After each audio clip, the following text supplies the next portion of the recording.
আকাশবাণী কলকাতা, স্থানীয় সংবাদ পড়ছি সংযুক্তা সিংহ। বিশেষ খবর। অফিস টাইমে যাত্রী ভিড় সামাল দিতে পূর্ব রেল কর্তৃপক্ষ আগামীকাল থেকে দিনের ব্যস্ত সময়ে প্রায় 100% ট্রেন চালানোর সিদ্ধান্ত নিয়েছে। দিল্লির জেএনইউ ক্যাম্পাসে স্বামী বিবেকানন্দের মূর্তির ভার্চুয়াল উদ্বোধন করে প্রধানমন্ত্রী বলেছেন, এই মূর্তি পড়ুয়াদের স্বামীজির স্বপ্নকে সাকার করতে উদ্বুদ্ধ করবে বলে তাঁর আশা। রাজ্যপাল জগদীপ ধনখড় বলেছেন, এ রাজ্যে পুলিশ প্রশাসনের পাশাপাশি উপাচার্যের পদেরও রাজনীতিকরণ হয়েছে। রোজগার বাড়াতে কেন্দ্রীয় অর্থমন্ত্রী আত্মনির্ভর ভারত রোজগার যোজনার কথা ঘোষণা করেছেন। আলিপুরদুয়ারে বিজেপির রাজ্য সভাপতির কনভয়ে হামলার প্রতিবাদে আজ দলের পক্ষ থেকে জেলায় জেলায় বিক্ষোভ দেখানো হয়। করোনা সংক্রমণ এড়াতে মাস্ক পরুন ও ঠিকমতো পরুন, নিরাপদ দূরত্ব বজায় রাখুন, 2 গজ দূরে থাকুন, হাত ও মুখ পরিষ্কার পরিচ্ছন্ন রাখুন। আসছি বিস্তারিত খবরে। নিত্যযাত্রীদের ভিড়ে কোভিড বিধি শিখেই ওঠায় অফিস টাইমে প্রায় 100% লোকাল ট্রেন চালানোর সিদ্ধান্ত নিয়েছেন পূর্ব রেল কর্তৃপক্ষ। আজ ভবানী ভবনে রেল রাজ্য বৈঠকে এই সিদ্ধান্ত হয়। তবে দক্ষিণ পূর্ব রেলের ট্রেনের সংখ্যা আপাতত একই থাকছে। স্থির হয়েছে, আগামীকাল থেকে দিনের ব্যস্ত সময়ে পূর্ব রেল আগের টাইম টেবিল মেনে প্রায় 100% ট্রেন চালাবে। পরিষেবা শুরুর প্রথম দিনই প্রায় 10 লক্ষ যাত্রী ট্রেনে উঠেছেন বলে রেলের তরফে জানানো হয়। আজকের বৈঠকে হাজির ছিলেন মুখ্য সচিব, স্বরাষ্ট্র সচিব, রাজ্য পুলিশের ডিআইজি রেল এবং রেলের পদস্থ আধিকারিকরা। একটি প্রতিবেদন। রাজ্যে লোকাল ট্রেন পরিষেবা শুরু হওয়ার দ্বিতীয় দিনেও বেশিরভাগ শাখায় অব্যাহত রইল ভিড়ের চেনা ছবি। অফিস টাইমে ট্রেনে ওঠার জন্য রীতিমতো ঠেলাঠেলি করতে দেখা গেছে যাত্রীদের। বিশেষ করে শিয়ালদা ডিভিশনের বিভিন্ন শাখায় ভিড়ের চেহারা ছিল ভয়াবহ। ট্রেনের কামরার ভিতরে শিখে উঠেছে সামাজিক দূরত্ব বিধি। নিত্যযাত্রীদের দাবি, সংক্রমণের আশঙ্কা সত্ত্বেও তারা যথেষ্ট ঝুঁকি নিয়ে যাতায়াত করতে বাধ্য হচ্ছেন। তবে আজ রেলের তরফে ট্রেনের সংখ্যা বাড়ানোর আশ্বাস তাদের কিছুটা আশ্বস্ত করেছে। অফিস টাইমে ট্রেন বাড়লে ভিড় কিছুটা নিয়ন্ত্রণে আসবে বলে আশাবাদী তারা। অভিরূপ ভট্টাচার্য, আকাশবাণী সংবাদ, কলকাতা। এদিকে ট্রেনে ওঠার হুড়োহুড়িতে বারুইপুর স্টেশনে এক বৃদ্ধ আজ প্ল্যাটফর্মে পড়ে যান। জিআরপি তাকে উদ্ধার করে চিকিৎসার ব্যবস্থা করে। অবিলম্বে পুরুলিয়া স্টেশন থেকে লোকাল ও এক্সপ্রেস ট্রেন চালানোর দাবি জানিয়ে জেলার বিজেপি সাংসদ জ্যোতির্ময় সিং মাহাতো দক্ষিণ পূর্ব রেলের জেনারেল ম্যানেজারকে চিঠি দিয়েছেন। একই দাবিতে সরব হয়েছে তৃণমূল কংগ্রেসও। বীরভূমে ট্রেন চালুর দাবিতে রামপুরহাট রেলওয়ে প্যাসেঞ্জার অ্যাসোসিয়েশনের পক্ষ থেকে আজ স্টেশন ম্যানেজারকে স্মারকলিপি দেওয়া হয়। ট্রেনে উঠতে দেবার এবং প্ল্যাটফর্মে দোকান খুলতে দেবার দাবিতে বিভিন্ন স্টেশনে বিক্ষোভ দেখান হকাররা। প্রধানমন্ত্রী নরেন্দ্র মোদী আজ দিল্লির জওহরলাল নেহেরু বিশ্ববিদ্যালয় প্রাঙ্গণে স্বামী বিবেকানন্দের পূর্ণাবয়ব মূর্তির আবরণ উন্মোচন করেছেন। ভার্চুয়ালি ভাষণ দেবার সময় তিনি বলেন, এই মূর্তি এক শক্তিশালী ও সমৃদ্ধ ভারতের যে স্বপ্ন স্বামীজি দেখেছিলেন তা সাকার করতে পড়ুয়াদের উদ্বুদ্ধ করবে। তিনি বলেন, দেশ তখনই আত্মনির্ভর হয়ে উঠবে যখন চিন্তায়, অনুশীলনে ও সম্পদে জাতি স্বনির্ভর হবে। আজ आत्मनिर्भर भारत का विचार 130 करोड़ से अधिक भारतीयों के कलेक्टिव कॉन्शियसनेस का, हमारी एस्पिरेशंस का हिस्सा बन चुका है।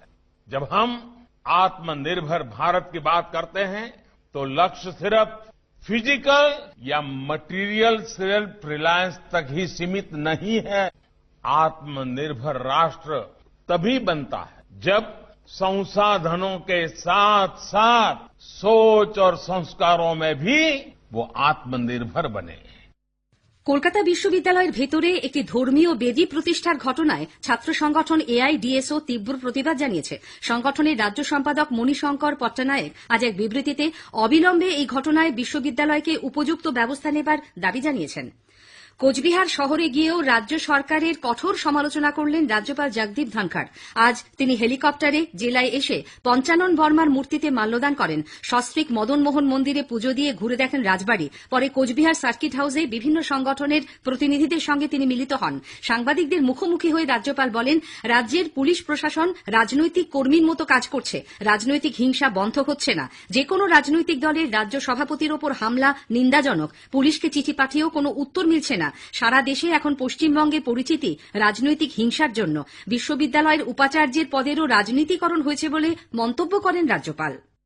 पश्चिम बंगाल की पहचान पूरे देश में political violence, political vendetta, political killing की तरह हो गई। राजनीतिक हिंसा बंद होने का नाम नहीं ले रही है। इसका कारण क्या है? जिनको हम पब्लिक सर्वेंट कहते हैं वो पॉलिटिकल वर्कर हो गए हैं। अधिकारियों को निश्चित रूप से पॉलिटिकल न्यूट्रल रहना पड़ेगा। मैंने 5 वाइस चांसलर्स को बुलाया था, वो नहीं आए। क्यों नहीं आए? क्योंकि सरकारी तंत्र की तरह इन्होंने इस पद का भी पॉलिटिसाइजेशन कर दिया है।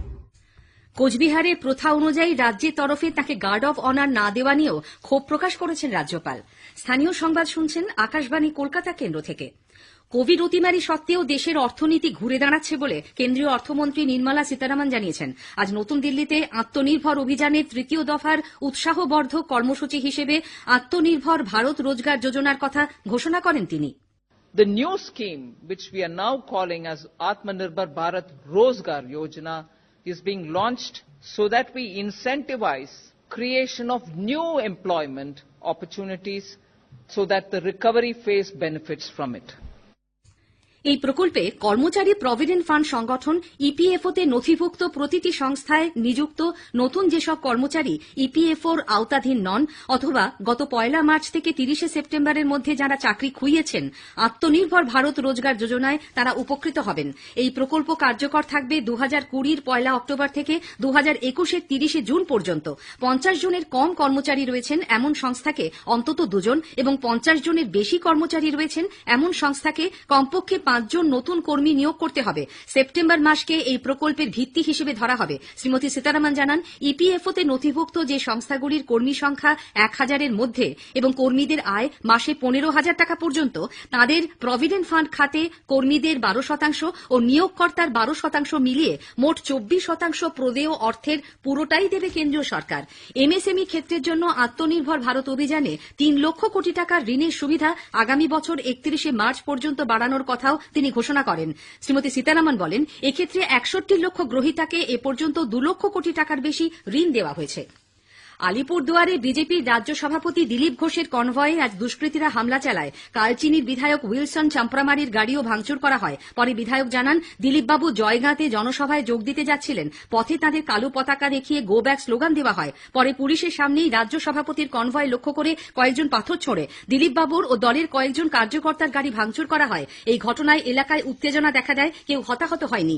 আলিপুরদুয়ারে বিজেপির রাজ্য সভাপতির কনভয়ে হামলার প্রতিবাদে দলের যুব মোর্চা আজ কলকাতা সহ রাজ্যের বিভিন্ন জায়গায় বিক্ষোভ দেখায়। কলকাতায় বিক্ষোভ মিছিলে নেতৃত্ব দেন যুব মোর্চার রাজ্য সভাপতি সৌমিত্র খাঁ। তিনি অভিযোগ করেন, তৃণমূল কংগ্রেস ও বিমল গুরুংয়ের আশ্রিত দুষ্কৃতীরা পুলিশ আধিকারিকদের সঙ্গে নিয়ে হামলা চালিয়েছে।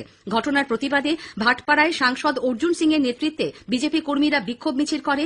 পুলিশ ওই মিছিল আটকালে বিজেপি কর্মীদের সঙ্গে পুলিশের ধস্তাধস্তি হয়। দলের সর্বভারতীয় সহ সভাপতি মুকুল রায়ও টুইট করে হামলা নিন্দা করেছেন। ঘটনার প্রতিবাদে নদিয়ার কৃষ্ণনগর পোস্ট অফিস মোড়ে আজ সন্ধ্যায় বিজেপি কর্মী সমর্থকরা পথ অবরোধ করে বিক্ষোভ দেখান। বিক্ষোভ দেখানো হয় হুগলি শ্রীরামপুরের মাহেশে জিটি রোড অবরোধ করে। বর্ধমানের বীরহাটা মোড়ও অবরোধ করা হয়।